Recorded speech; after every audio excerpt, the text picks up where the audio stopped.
هذا معه ثلاث ثمار. الثمرة الأولى كانت المد المنفصل، أن تقع حروف المد الألف أو الواو أو الياء آخر حرف في كلمة، وتقع الهمزة في أول حرف في الكلمة التي بعدها. هذا يسمى المنفصل. أو يقع الاثنين في نفس الكلمة، ألف واو ياء بعدها همزة، هذا يسمى مد متصل. أو إذا تقدم الهمزة على المد، وهذا يسمى مد إيه؟ مد بدل. اليوم نتكلم عن المد بسبب السكون. أول قسم عندنا فيه اللي هو المد العارض للسكون. نفتح جميعا كده على سورة الفاتحة.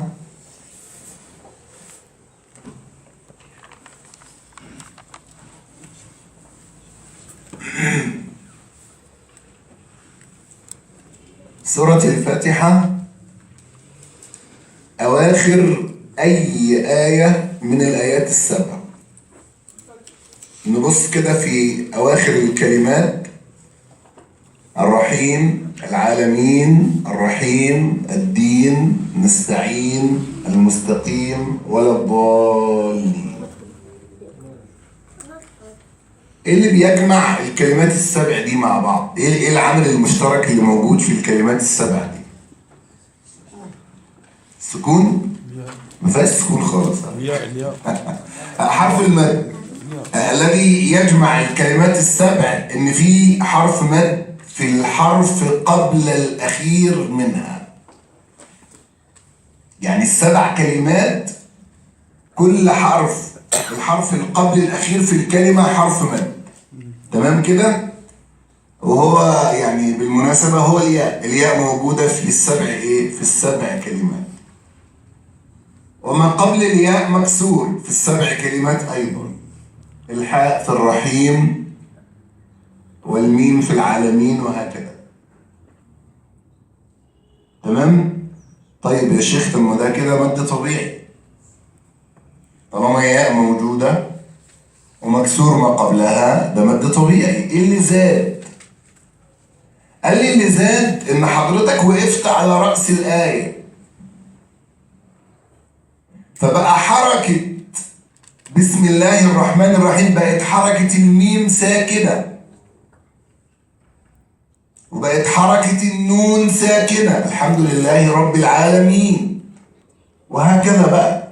فأنا وقفت على رأس كل آية، فبقت الحركة اللي عندي بقت ساكنة. تمام؟ بس السكون ده بيسموه سكون عارض، يعني مش سكون أصلي. ليه يا عم الشيخ؟ بدليل ان انا لو وصلت مش هقول سكون، لو قلت هقول بسم الله الرحمن الرحيم الحمد لله رب العالمين، نطقت حركة الميم بالكسرة. عشان كده سموه مد عارض للسكون، لان السكون ده مش اصلي في الكلمة، ده سكون عارض. طب تمام، يبقى المد العارض للسكون عندي كلمة فيها ألف أو واو أو ياء، الحرف القبل الأخير فيها، خلي بالنا ده الحرف القبل الأخير. عشان احنا لما جينا نتكلم على المد الطبيعي قلنا الناس قد تظن ان كلمة الفافة ده مد عارض للسكون، وهو مد طبيعي لأن الألف هنا آخر حرف في الكلمة. إنما عندي في سورة الفاتحة الياء الحرف القبل الأخير في الكلمة مش الأخير. وأنا وقفت على هذه الكلمة فتحولت الحركة اللي بعد الياء إلى سكون، فسمي مد عارض للسكون. طب المد العارض للسكون حكمه إيه؟ حكمه الجواز، جائز المد. وفي الأصل هيبقى مد طبيعي، انا همده مد طبيعي. لو عايز اقول بسم الله الرحمن الرحيم محدش هيقول لي انت عملت ايه، انا مديت الحركتين. تمام؟ لو انا عايز اوسطه او امده مد مشبع، ده ليا. يعني هو مقداره يجوز فيه حركتان اللي هو القصر، أو 4 حركات اللي هو التوسط، أو 6 حركات اللي هو المد الطويل. تمام؟ ولكن كما قلنا في المرة السابقة مش هينفع أقول بسم الله الرحمن الرحيم الحمد لله رب العالمين. هو جائز بكل حاجة، ولكن أنت اخترت في البداية أن تبدأ بالقصر، فكمل بالقصر، كمل قراءتك يعني بالقصر. وبالأخص إذا كنت مثلا يعني إمام أو بتقرأ بتصلي مثلا، فالناس يعني لو قصرت ده وجه جائز، وهتقرأ للناس كمية معقولة ومش هيستثقلوها، مش هيقولوا إن الأمر بقى شاق عليهم. يعني إذا كنت بتقرأ في محفل أو بتقرأ في حفلة أو قول براحتك وكمل ال6 براحتك، مفيش مشكلة. ولكن إذا بدأت بال2 كمل للآخر بال2، إذا بدأت بال4 كمل آخر قراءتك بال4، 4 حركات يعني. إذا بدأت بال6 حركات كمل لحد آخر قراءتك بال6 حركات. يبقى ده مد عارض للسكون. أوضح مثال لي اللي هي سورة الإيه؟ سورة الفاتحة. قد يوجد في الآية والآية كلمة واحدة. لما حد هيقرأ كلمة الرحمن في بداية مطلع سورة الرحمن نفس الكلام، الميم مفتوحة بعدها ألف، الألف الحرف قبل الأخير في الكلمة، بعد النون عليها ضمة، مفيش مشكلة. أنت وقفت عليها بقت ساكنة، لأنه لا يوقف على متحرك عند العرب يعني. إلا بقى لو أنت هتعمل حاجة في علم التجويد تسمى الروم أو الإشمام، فهذا يعني ليس موضوعنا يعني. الروم إن أنت هتبدأ بثلث حركة لو هتقول الكسر أو النصب، والإشمام إن أنت تفعل الضم بشفتيك يرى ولا يسمع يعني هكذا: إياك نعبد وإياك نستعين. أنا ماذا فعلت؟ ضممت شفتاي عشان اللي يشوفني يبقى عارف ان الحركة اللي على نستعين دي ضمة. هذا يسمى إشمام، وهذا موجود في كلمة تأمننا في سورة يوسف. الروم اللي هو ثلث الحركة: بسم الله الرحمن الرحيم، كسرة، صوت يسمعه القريب دون البعيد، ولكن هذا ليس موضوعنا يعني. ما نعرفه أو ما نعلمه إن لا نقف إلا على ساكن، فإحنا وقفنا على كلمة الرحمن، وقفنا على النون، فالنون بقت ساكنة، فده بقى اسمه مد عارض للسكون. حكم الجواز يجوز فيه حركتان أو 4 حركات أو 6 حركات. المد الذي بعد ذلك اللي هو بسبب السكون أيضا مد يسمى مد اللين. نجيب سورة قريش كده.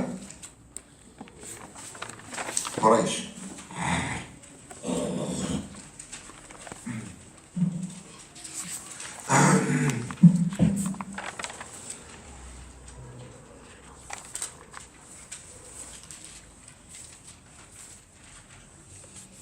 خواتيم السورة 4 كلمات: قريش والصيف والبيت وكلمة خوف.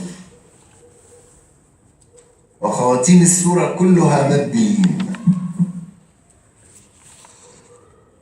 ايه العامل المشترك بين ال4 كلمات الأخيرة؟ تنوين. اللي قبل الأخير ياء. اللي قبل الأخير ياء؟ طب ما آخر كلمة الحرف اللي قبل الأخير واو. يبقى ياء أو واو. لا، يبقى ياء أو واو. كويس، ده جزء لسه. ايه العامل المشترك؟ لسه ما كملناش. الياء أو الواو عليها ايه؟ سكون في ال4 كلمات: قريش، الصيف، البيت هذا البيت، وكلمة خوف. يبقى انا عندي ياء او واو عليها سكون. طيب لسه في عامل مشترك اخير.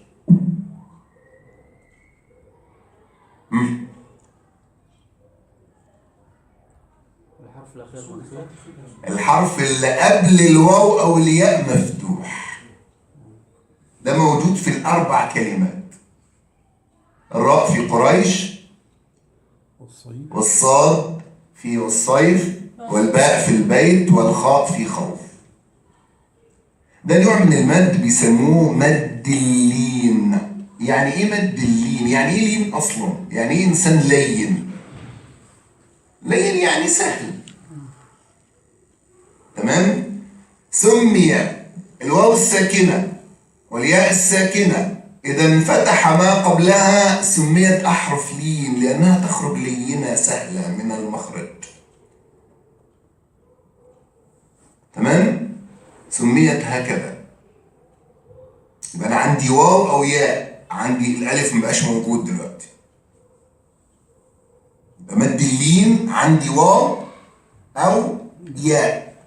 فيها إيه بقى؟ أولاً هي ساكنة. ثانياً مفتوح ما قبلها. ثالثاً هي الحرف القبل الأخير في الكلمة.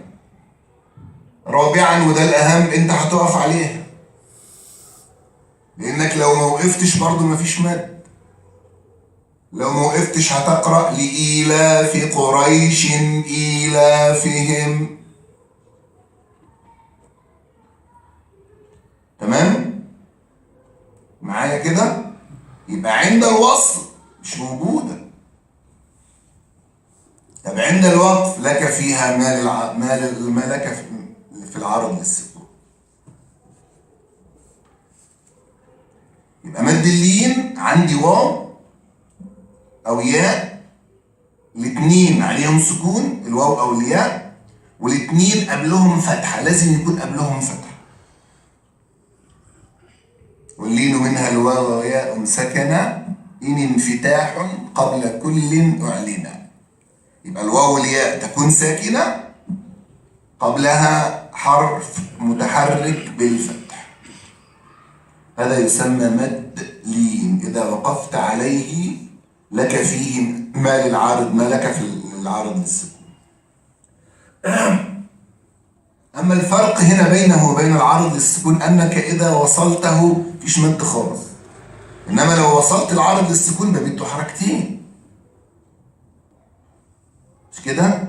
لو وصلنا الحمد لله رب العالمين الرحمن الرحيم، لو وصلناها بما بعدها همد الميم المكسورة، همد الياء لأن قبلها الميم مكسورة.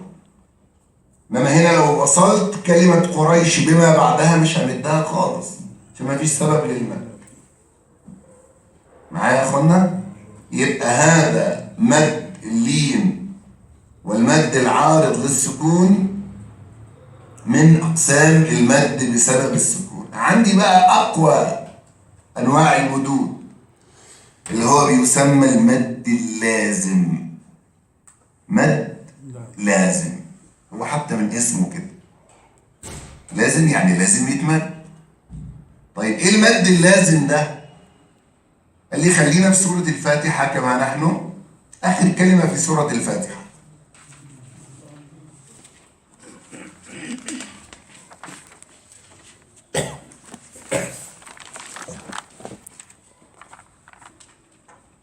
آخر كلمة في سورة الفاتحة عن صبري ايه؟ تمام، بارك الله فيك. فين بقى المد اللازم هنا؟ فين المد الزايد قوي اللي عم صبري عمله؟ الألف. الألف ولا الضاد؟ والألف ما بيمدش لوحده، الألف بيمد بالحرف اللي قبله. مدين هما فيها مش مدين، ده هي فيها ثلاث مدود. بالمناسبة ده مثال إن الكلمة يصح أن يكون فيها أكثر من مد. إن الكلمة فيها مد طبيعي سقط اللي هو ولا عشان ما بعده ساكن، وفيها مد لازم، وفيها مد عارض للسكون في آخر الإيه؟ في آخر الكلمة. طيب المد اللازم هنا أنا بدور على إيه؟ على ألف أو واو أو ياء بعدهم إيه؟ حرف مشدد حرف مشدد فقط، وقبليه حرف مشدد. أو لا مش لازم يكون قبلها حرف مشدد. بعدين أنا بتكلم على ألف أو واو أو ياء، تمام؟ بعدها مش رقم قبلها، إما بعدها حرف ساكن أو حرف مشدد.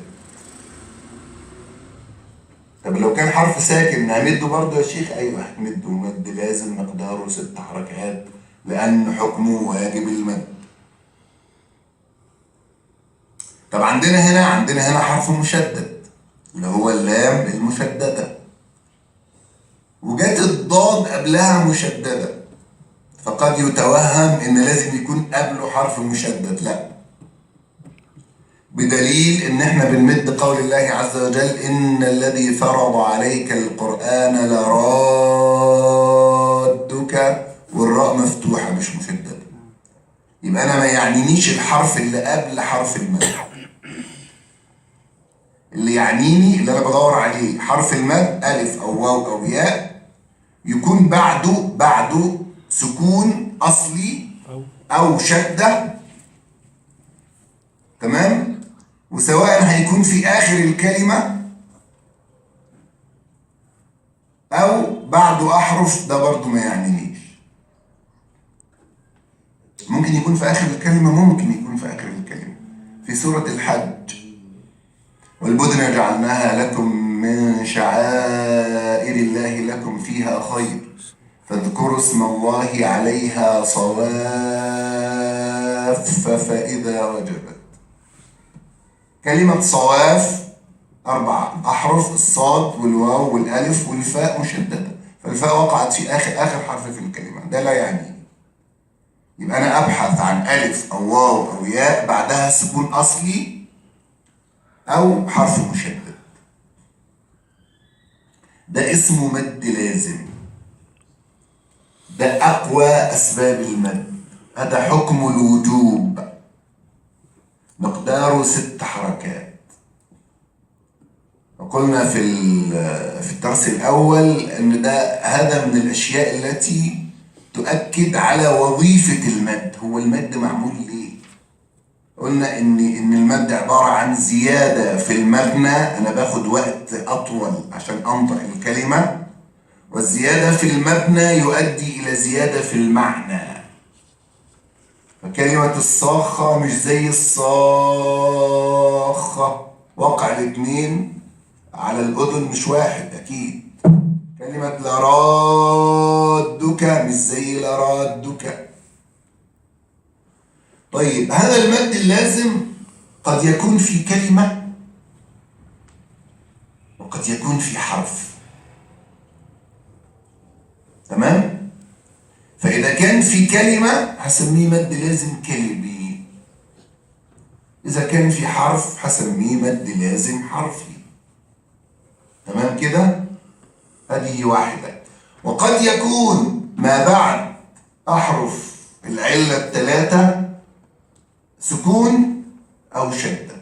لو كان ما بعدها حرف مشدد يبقى هقول عليه مثقل، مد مثقل. لو كان ما بعده سكون فقط هقول عليه مخفف. يبقى لما أعمل الشجرة بتاعتي هيطلع لي 4 أقسام للمد اللازم. يا إما في كلمة ويكون مثقل ومخفف، يا إما في حرف ويكون برضه مثقل ومخفف. في فرق يا شيخ؟ مفيش فرق بين ال4 أقسام، كلها بتمد بمقدار 6 حركات. الفرق ده هو تقسيم فقط عند علماء التجويد. فكلمة الصاخة مثلا وكلمة الآن، الآن وقد عصيت قبل وكنت من المفسدين. ايه الفرق ما بين الاثنين؟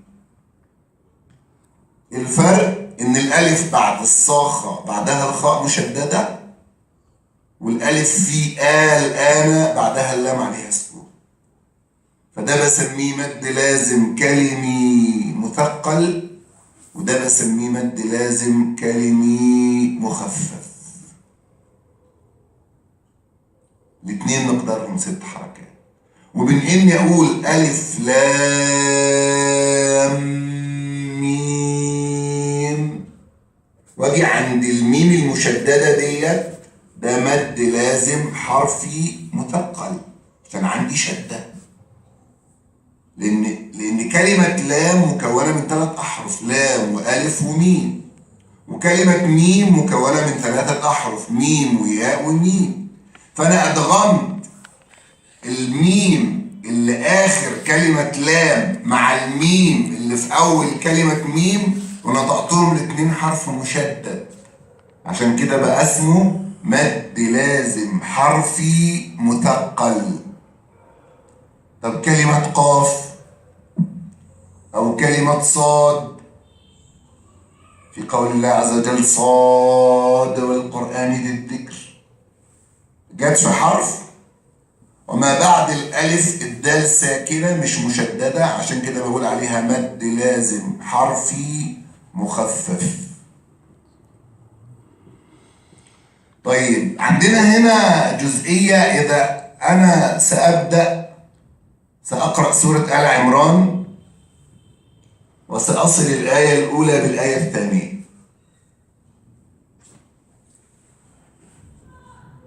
إيه المشكلة؟ عايز أقول ألف لام ميم الله لا إله إلا هو الحي القيوم.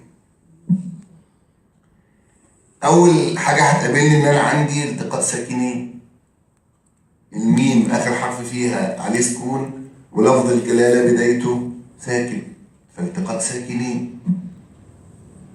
غالب التحريك في التقاء الساكنين في القرآن الكريم بيكون بالكسر، أو مش غالب، وتقريبا معظم تحريك في التقاء الساكنين بيكون بالكسر ما عدا هذا النوع. يعني أفي قلوبهم مرض أم ارتابوا، هي أصلها أم، الميم ساكنة أنا حركتها بالكسر. ألم نجعل الأرض مهادا، هي أصلها نجعل عشان قبلها ألم، قبلها حرف جزم. ألم نهلك الأولين، أصلها نهلك بس حركت بالكسر. ليه هنا تم اختيار التحريك بالفتح؟ عشان لفظ الجلال. نعم؟ مش عشان لفظ الجلال. تمام، بارك الله فيك يا دكتور. قالوا لتفخيم لام لفظ الجلالة، لأن لام لفظ الجلالة لها حالتان على حسب ما قبلها، إما أن يكون ما قبلها مكسور فترقق كما نقرأ بسم الله الرحمن الرحيم، وإما أن يكون ما قبلها مفتوح أو مضموم فتفخم. فقالوا أن التحريك بالفتح ليناسب تفخيم لام لفظ الجلالة. هذه واحدة. قالوا إذا وصلت لك في ميم وجهان، والوجهان مقروء بهما، إما أن تمدها 6 حركات، ألف لام ميم الله لا إله إلا هو الحي القيوم، وإما أن تعتد بالسكون الذي بعدها فتقصر الميم فتمدها 2 حركات فقط. ألف لام ميم الله لا إله إلا هو الحي القيوم، وكلا الوجهان مقروء بهما. يعني إذا وصلت أول آية في آل عمران بالآية التي بعدها، الأول هتحرك بالفتح مراعاة لتفخيم لفظ أو تغليظ لام لفظ الجلالة، ثم لك في ميم وجهان، إما أن تقصر يعني تمدها 2 حركات فقط، أو تمدها 4 حركات، 6 حركات آسف، إما 2 حركتان، إما القصر يعني، وإما المد. يبقى احنا اليوم تكلمنا عن المد بسبب السكون، تكلمنا عن المد العارض للسكون، قلنا ألف أو واو أو ياء يأتي ما قبلها حركة مجانسة لها، وهي خالية من الحركة، وهي الحرف القبل الأخير في الكلمة وتقف على هذه الكلمة. يسمى مد عارض للسكون. قلنا حكمه الجواز، مقداره حركتان أو 4 أو 6 حركات، بشرط أن تلتزم وجه منهم وتكمل به قراءتك.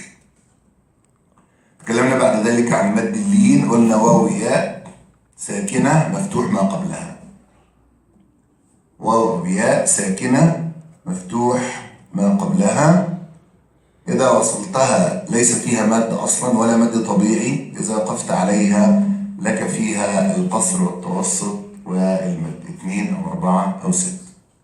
تكلمنا بعد ذلك على المد اللازم، ألف أو واو أو ياء يأتي بعدها حرف ساكن أو مشدد. قسمنا المد اللازم إلى 4 أنواع أو 4 أقسام. إما أن يكون في كلمة فبسميه كلمي، وهذا الكلمي إما أن يكون ما بعد الألف أو الواو أو الياء سكون فهذا يسمى مخفف، أو ما بعده حرف مشدد فهذا يسمى مثقل. وإما أن يكون في حرف فهذا يسمى حرفي، وبعد الألف أو الواو أو الياء قد يوجد سكون فيسمى حرفي مخفف، أو يوجد حرف مشدد فيسمى حرفي مثقل. بقي لنا الحديث عن أوائل السور أو الأحرف التي وقعت في أوائل السور. إن شاء الله سنأخذها المرة القادمة مع تمرين على المد بأكمله إن شاء الله. إن شاء الله المرة القادمة سنأخذ حكم أوائل السور، الحروف المقطعة في أوائل السور 14 حرف، هنأخذها ونقسمها إلى 3 أقسام، ثم بعد ذلك يكون عندنا تطبيق عملي على كل ما درسناه من أحكام المد. أقول قولي هذا، أستغفر الله العظيم لي ولكم. السلام عليكم ورحمة الله.